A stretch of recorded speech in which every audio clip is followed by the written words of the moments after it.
मुझे यकीन है कि आप भी कभी न कभी कौवे की इस आवाज से परेशान हुए होंगे और मुमकिन है कि कौवे को उड़ाने की भी कोशिश की हो। लेकिन क्या आपने सोचा है कि ऐसा क्यों? क्या उसकी आवाज सही में इतनी चुभती है या फिर उसका काला रंग मनहूस लगता है? कारण कुछ भी हो, कौवा बेचारा एक छत से दूसरी छत पर घूमता ही रहता है। जिस कौवे को लोग पत्थर मारकर उड़ा देते हैं, उसकी आवश्यकता श्राद्ध के वक्त पर जरूर पड़ती है। माना जाता है कि श्राद्ध पक्ष में कौवा यदि आपके द्वारा दिया गया भोजन ग्रहण कर ले तो पितरों की कृपा आपके ऊपर है। खैर, हमारा आज का विषय है कि कौवा क्या हमेशा से ही काले रंग का रहा या फिर कुछ और भी कहानी है। आइए एक ऐसी लोक कथा के बारे में जानें जिसमें इस सवाल का जवाब मिलेगा। नमस्कार, किस्से कहानी के एक और नए वीडियो पर आप सभी का बहुत बहुत स्वागत है और आज बात करेंगे कौवे के काले रंग की।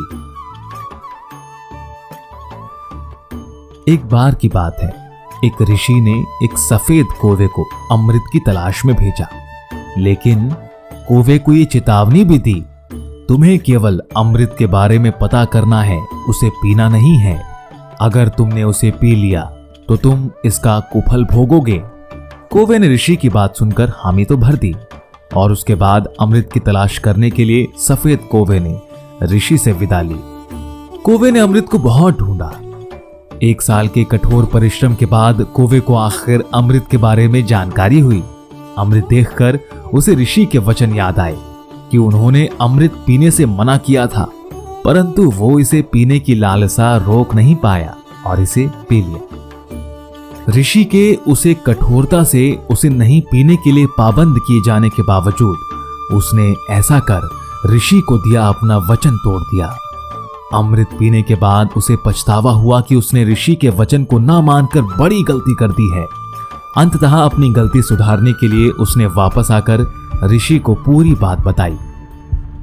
ऋषि ये सुनते ही आवेश में आ गए और उसी आवेश में उन्होंने कौवे को शाप दे दिया और कहा, क्योंकि तुमने अपनी अपवित्र चोंच से अमृत की पवित्रता को नष्ट कर बहुत ही घृणित कार्य किया है, इसलिए आज के बाद पूरी मानव जाति तुमसे घृणा करेगी और सारे पंछियों में केवल तुम होंगे जो सबसे नफरत भरी नजरों से देखे जाएंगे। किसी अशुभ पक्षी की तरह पूरी मानव जाति हमेशा तुम्हारी निंदा करेगी और चूंकि तुमने अमृत का पान किया है, इसलिए तुम्हारी कभी भी स्वाभाविक मृत्यु नहीं होगी और ना ही कोई बीमारी होगी। तुम्हें वृद्धावस्था भी नहीं आएगी। भाद्रपद के महीने के 16 दिन तुम्हें पितरों का प्रतीक मानकर आदर दिया जाएगा। तुम्हारी मृत्यु आकस्मिक रूप से ही होगी। इतना कहकर ऋषि ने कौवे को अपने कमंडल के काले पानी में डुबो दिया। सफेद कौवा काले रंग का बनकर उड़ गया। तभी से कौवे काले रंग के हो गए।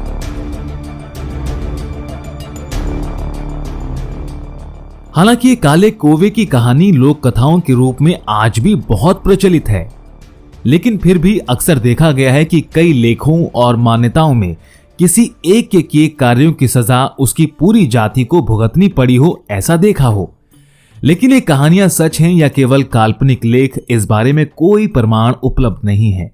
लेकिन ये माना जाता है कि किसी भी धारणा का अंधा अनुकरण करने से पहले ये सब पहले के जमाने में लोगों की कुछ शिक्षाओं को उनके मानसिक स्तर पर समझाने का प्रयास ही रहा होगा। अलग अलग व्यक्ति के विचार भी भिन्न होते हैं, लेकिन एक बात तो पक्की है कि जो जैसा कर्म करता है उसका फल भुगतना पड़ता ही है। इसलिए हमें वही करना चाहिए जिससे सबका भला हो और हमें कोई कष्ट ना उठाना पड़े। इस काले कौवे की कहानी से भी हमें सीख मिलती है और सीख ये मिलती है कि अगर आपने किसी को वचन दिया है तो वचन का पालन करें, उस वचन को ना तोड़ें। किस्से कहानी के इस वीडियो में इतना ही। मुलाकात होगी जल्द नए वीडियो के साथ।